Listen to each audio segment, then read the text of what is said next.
صبح بدا من طلعته. ایک عورت عراق سے آئی، اس کی 5 یتیم بچیاں تھیں تو اسے ضرورت تھی وظیفے کی. اس نے آ کے پوچھا حضرت عمر بن عبدالعزیز کا گھر کہاں؟ تو لوگوں نے فرمایا وہ سامنے جو ٹاٹ اور بوریے کا پردہ لٹک رہا ہے وہ عمر بن عبدالعزیز کا گھر ہے. دروازے پہ دستک دی تو ایک عورت اندر برتن دھو رہی تھی. پوچھا السلام علیکم، امیر المومنین سے ملنا ہے. وہ کہنے لگی اس درخت کی چھاؤں میں بیٹھ جاؤ، ابھی تشریف لاتے ہیں. تھوڑی دیر گزری تو حضرت عمر بن عبدالعزیز آئے تو کنویں سے پانی نکال کے نا، سین میں کنواں تھا تو جو جگہ میں مٹی اڑ رہی تھی نا، گرد اڑ رہی تھی، ہوتا ہے نا عصر کے بعد لوگ پانی پھینکتے ہیں، وہاں پانی پھینکنے لگے، چھڑکاؤ کرنے لگے.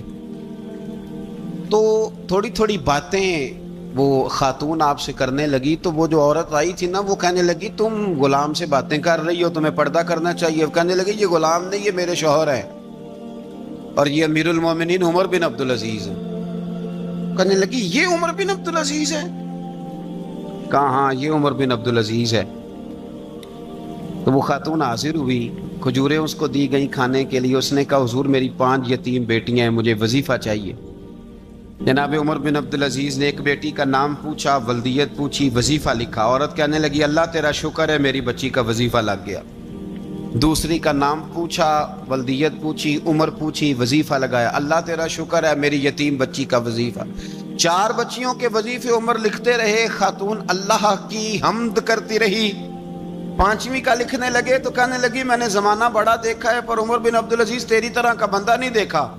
آپ فرمانے لگے اب میں 5ویں کا وظیفہ نہیں لکھتا، 4 کا وظیفہ جا کے گورنر سے منظور کرا لے اور 4 کو کہنا تھوڑا تھوڑا 5ویں کو بھی دے دے. حضور کیوں نہیں لکھتے؟ فرمایا جب تک تو حمد کے لائق رب کی حمد کر رہی تھی میں وظیفے لکھ رہا تھا، اب تو نے میری تعریفیں شروع کر دی.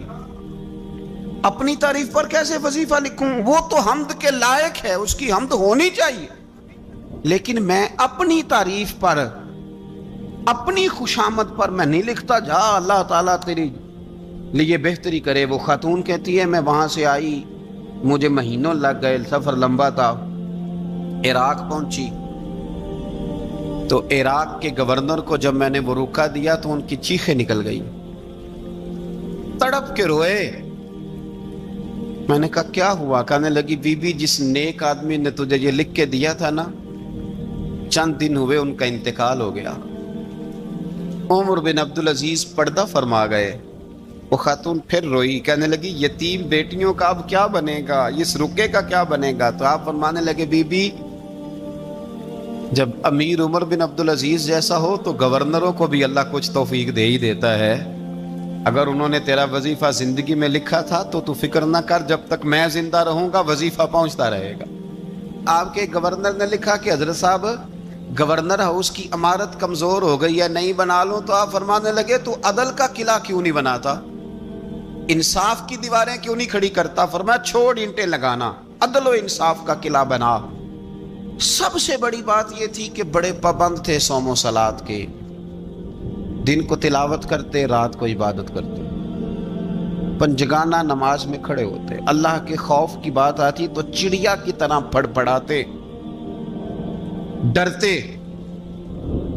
آپ کی اہلیہ کہنے لگی عمر بن عبدالعزیز یہ کیفیت کیسے ہوئی؟ فرمانے لگے ایک ذہن میں بات بیٹھ گئی تھی کہ رب نے حساب پوچھنا ہے اور میں نے حساب دینا ہے.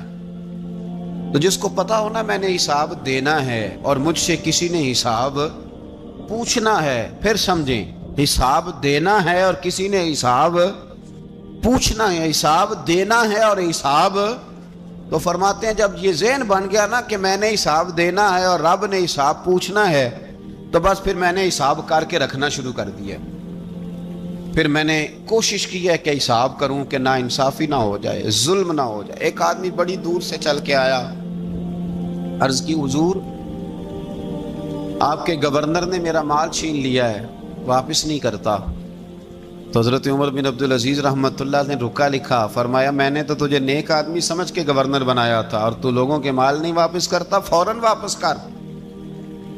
اس کے نام جب خط لکھا تو آدمی خوش ہو گیا. تو آپ فرمانے لگے اب یہ بتا تیرا آنے جانے کا خرچہ کتنا ہوا؟ عرض کی حضور کیا مطلب؟ آپ فرمانے لگے ایک تجھ پہ ظلم ہو اور دوسرا تیرے اوپر اور خرچے ڈالے جائیں. دیکھیں نا، ایک آدمی کی زمین پہ قبضہ ہو، پھر وہ وکیل کرے، پھر وہ گواہ اکٹھے کرتا پھرے، پھر وہ مسائل میں الجھ جائے.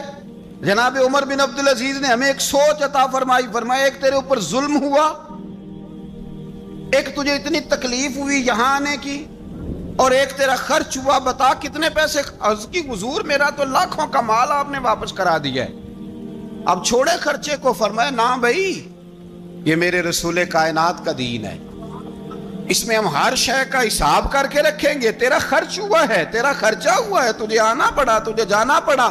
اور دنیا کے منصفوں، فیصلے کرنے والوں، تھوڑا خیال تو کرو کتنے لوگ ہیں جو رول گئے بیچارے رستوں میں کچہریوں کے، جو عدالتوں کے چکر لگا لگا کے تھک گئے، جن کی اولادیں تڑپ اٹھیں، مکان بک گئے. انہوں نے اپنے حقوق کیا لینے تھے، ان کی تو باقی چیزیں بھی چلی گئیں. فرمایا خرچہ بتا کتنا ہوا؟ عرض کی حضور 60 دینار تقریباً. فرمایا اسے مال خزانہ سے 60 دینار بھی دو. پھر فرمایا میری جیب سے اسے 50 اور دو تاکہ یہ آنے جانے میں مزید روٹی کھا سکے، گوشت کے ساتھ روٹی کھائے. اور پھر فرمایا معاف کر دینا، حکومت عمر بن عبدالعزیز کی تھی پر تجھے بڑی تکلیف اٹھانی پڑی، اذیت اٹھانی پڑی. یارو اس رنگ میں اس شخص نے حکومت کی، اس انداز میں، اور سب سے بڑھ کر بنو امیہ میں سے تھے. لیکن میرے رسول پاک کی اولاد سے جو پیار، حضور کی نسل سے، کسی نے آپ کے سامنے کہہ دیا، امام جلال الدین سیوطی نے اس کو لکھا ہے، کسی نے عمر بن عبدالعزیز رضی اللہ تعالیٰ عنہ کے سامنے کہہ دیا یزید امیر المومنین تھا، مومنوں کا امیر تھا. فرمایا پکڑو اس بدذات کو 20 کوڑے مارو، پکڑو اس نالائق کو، اسے 20 کوڑے مارو. یہ نبی پاک کے خاندان کے قاتل کو امیر المومنین کہتا ہے. یہ فتویٰ جناب عمر کا. مولا علی شیر خدا کی اولاد میں سے ایک شہزادے آپ کے پاس آئے کسی کام کے لیے، تو عمر بن عبدالعزیز اٹھ کے کھڑے ہو گئے، ہاتھ باندھ دیے، کہنے لگے حضور ساری دنیا میرے پاس آئے، آپ نا ایک رکا لکھ دیا کریں یا پیغام دے دیا کریں، اس لیے کہ اس دھرتی پہ جو کچھ بھی ہے وہ مدینے والے رسول کا ہی صدقہ ہے. حضور کی اولاد سے پیار، نبی پاک صلی اللہ علیہ وسلم کے خاندان کے ساتھ محبت. حضرت عمر بن عبدالعزیز نے فلاح عامہ کے کام کرائے، بڑے بڑے سرائے بنائے، لوگوں کے ٹھہرانے کا بندوبست کیا، وظائف دیے غریبوں کو، مساجد بنائی، مدارس بنائے. آپ کو مجدد کہا جاتا ہے. نئے سرے سے تجدید کی، علماء سے پیار کیا، صدقات و خیرات کا ایک ایسا ماحول دنیا کے اندر بنایا کہ لوگ کہتے ہیں کہ ہم زکوٰۃ دینے کے لیے بندہ تلاش کرتے تھے، پر جناب عمر بن عبدالعزیز کے زمانے میں کوئی زکوٰۃ لینے والا میسر نہیں آتا تھا. ایک شخص ملا تو لوگوں نے اس کو اتنی زکوٰۃ دی، اتنی زکوٰۃ دی، اتنی زکوٰۃ دی، لوگ خوشحال ہو گئے. اتنی زکوٰۃ دی کہ اگلے سال وہ خود زکوٰۃ دے رہا تھا. حضرت عمر بن عبدالعزیز نے ایسا ماحول بنا کے لوگوں کو دیا، اس طرح کی نوعیت آپ نے لوگوں کو دی کہ خوشحالی نظر آنے لگی. ذمیوں کے، غیر مسلموں کے حقوق کا بھی تحفظ فرمایا. 39 سال عمر پائی، صرف نمازیں بھی پڑھ گئے، صدقے بھی دے گئے، عبادتیں بھی کر گئے، 2.5 سال حکومت بھی کر گئے، اللہ رسول کو راضی بھی کر گئے. عمر پائی 39، پورے 40 نہیں، 39 سال عمر پائی. اتنا کچھ کر گئے. ہم تو بھی انتظار میں رہتے، ہم تو بھی انتظار میں. اٹھ فریدہ ستیا تے داڑھی آ گیا ہی پور. اٹھ فریدہ، یہ ستیا کا مطلب بابا جی نے غفلت بیان کیا ہے، کہ مطلب یہ نہیں کہ سچی مچی سویا ہوا تھا، کہتے تو غافل ہے. اٹھ فریدہ ستیا داڑھی آ گیا ہی پور، اور اگا نیڑے آ گیا ہی، پیچھا رہ گیا ہی دور. 40 سال کی عمر میں آپ کو زہر دے دیا گیا. کچھ لوگوں کو برداشت نہیں نہ ہوا. ایک شخص آیا رکا لے کے، اس نے کہا حضور پچھلا خلیفہ میرے نام 20,000 دینار لکھ گیا ہے پر وہ فوت ہو گیا ہے، تو آپ یہ رکا ہے، مجھے 20,000 دینار دے دیں. آپ فرمانے لگے سنبھال کے رکھ، شاید میرے بعد والا دے دے. رکا سنبھال کے رکھ، پر مجھ سے نہ امید رکھنا 20,000 دینار تو میں 20,000 گھر میں دوں گا اور 20,000 چولہے جلاؤں گا. میں ایک آدمی کو اتنا امیر کر دوں اور باقی لوگ دیکھتے رہے. آپ کو زہر دے دیا گیا.